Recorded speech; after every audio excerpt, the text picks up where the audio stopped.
I've been an opponent of using drones about people not involved in combat. However, if you're holding hostages, you kind of are involved in combat. But I guess the world is so partisan, but I tend not to want to blame the president for the loss of life here. I think he was trying to do the right thing. I don't either. Yeah, you cannot blame the president, especially when these guys swore to destroy us. Right. Some people still blame the president. That was Senator Rand Paul with a surprising stance to some. Last week, after the announcement of 2 hostages who were accidentally killed in a drone strike. Let's go ahead and bring in our roundtable. Miranda Khan is joining us, and also with us now, sticking around, John Gizzi and Terry Jeffrey, editor-in-chief of cnsnews.com. So let's start with you, John. We heard Rand Paul make those comments, not wanting to blame the president. Was this surprising to you to hear this, considering we saw that long floor speech from Rand Paul trying to block the confirmation of John Brennan to be the CIA chief? No, it really did not surprise me in the sense that the bottom line for Rand Paul in issues related to civil liberties are the protection of life and individual freedom. One can say it's a reach to oppose a CIA director and get assurances against massive surveillance among civilians and tying that to the use of drones. But as Rand Paul sees it, it is a matter simply of protection and security in that area. And I think that in his own mind, that's how he links it, frankly, is a matter of security and protecting individual freedom. Now, not all Republicans and people who vote in Republican primaries are going to agree with him, and some may be confused. It'll be interesting to see what he has to say next on this subject. Let's see what he has next. Terry, when you hear this from Rand Paul, we know he has this reputation perhaps of being a populist, a libertarian. Do you think he can have it both ways, trying to walk this line on drones? Well, part of it is I think he's trying to lay out a different perception of himself on foreign policy than his father. And because I think he thinks that his father's foreign policy was probably a political liability in the Republican primaries. But I think that one of the distinctions Rand Paul was making is that you can't shoot a drone at an American inside the United States. And I agree with Rand Paul on that. I think we can all agree on that, I hope, anyway. Right. And I think there's a big difference between accidentally killing an American overseas and deliberately killing an American in the United States when you're going after al-Qaeda. However, I also understand that Rand Paul objected to targeting Anwar al-Awlaki in Yemen. Right. And Terry, we want to pick up this conversation, but gentlemen, we're going to have to beg your forgiveness and take a brief break from this conversation. We want to turn our attention now to Baltimore.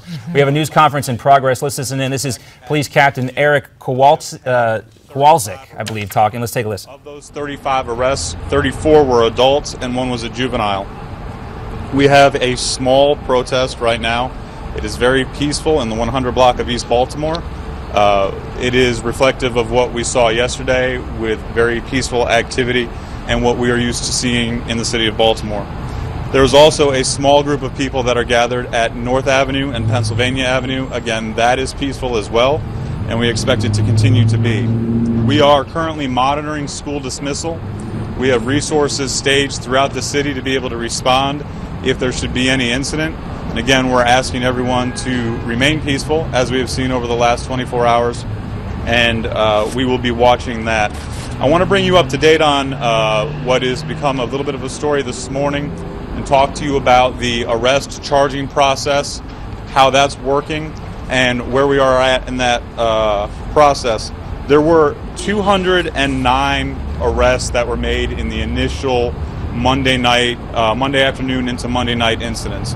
When we went into our state of emergency situation and we began to effect those arrests, there was obviously a chaotic situation that was taking place. There were officers that were being attacked. We had officers that were being injured.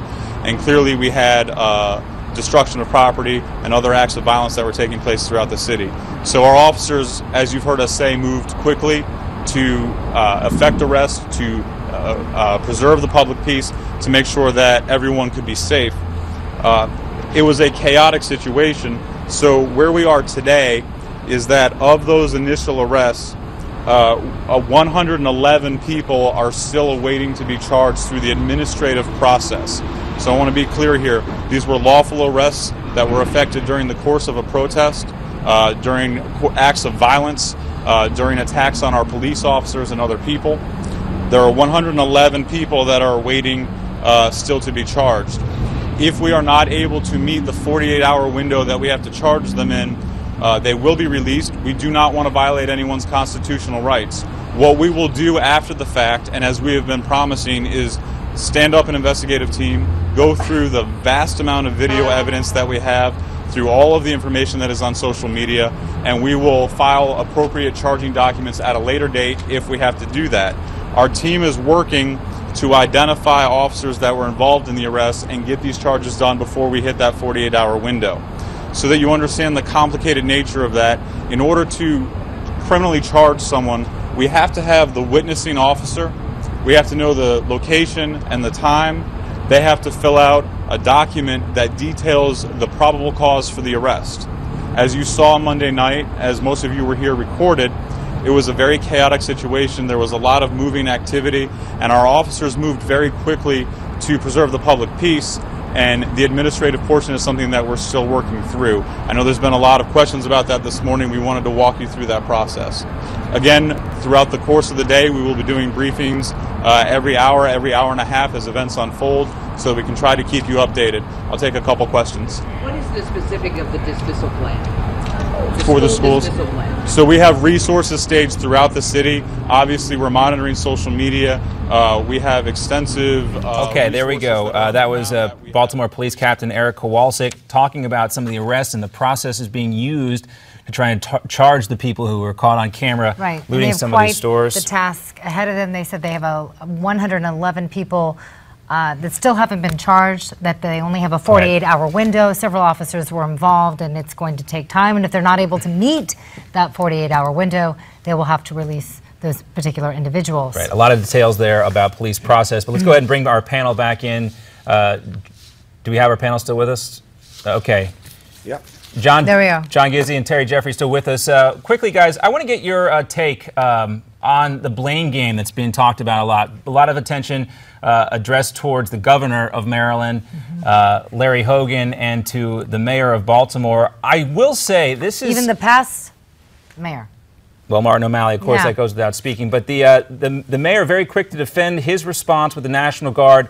And I found it very impressive, John. Maybe you can talk about this. Tell us what we know about Larry Hogan, new to the game of being a governor here in Maryland, very quick to respond to this situation and answer his critic. What do you think about the way he handled his critics? First rate. He was a gentleman in responding to the criticism, but most importantly, he was a hands-on, take charge kind of leader. He moved his office from the state capitol in Annapolis right to Baltimore, was very accessible to press, and very much seemed atop the situation. No sooner did Governor Christie of New Jersey offer several platoons of guardsmen to help in the process than he was there thanking him and welcoming them to the free state of Maryland. I must say that this contrasts with what many are calling a lack of leadership on the part of the mayor of Baltimore. Right. At a time last year when the murder rate was dropping in the city, she drove out the then police commissioner, who was highly regarded by the men and women in blue. And I would just say, as the author Joseph Wambaugh said, when we lose the thin blue line, we're going to be in very big trouble. And that's very true. Seeing that in Baltimore. Terry, I wanted to get your take, too, in going back to Governor Hogan, because he certainly had an opportunity to throw the mayor of Baltimore under the bus. And I was also impressed by the way he handled that situation. He talked about what his office was doing, and it did not take the bait and throw Stephanie Rawlings Blake under the bus. Right. Although he did say he did not send it to the National Guard until she asked him to do it. And again, a very deftly worded way to say what everybody kind of knew, and again, make him following protocols, look like the governor and the bigger person in all this. Right. I think he's been very professional. I echo what John Gizzi said, and I think his policies worked. I was glad to see that things calmed down yesterday in Baltimore, and I hope they stay calm. and that people step back and reassess what's going on, and we move forward in a rational way. But yes, I believe the governor's done a good job. And Terry, I hear your mid-Atlantic accent in there. Are you from the Baltimore area? No, you know, I'm from San Francisco, but it's an interesting thing. A lot of times people say I have a Baltimore accent. You sound just like it. All right, well, maybe there's some connection there between San Francisco and Baltimore. All right, we can address that we'll another have to time. Investigate that. Certainly. John and Terry, thanks so much for joining us on Newsmax Now. We appreciate your patience and your insight. A pleasure.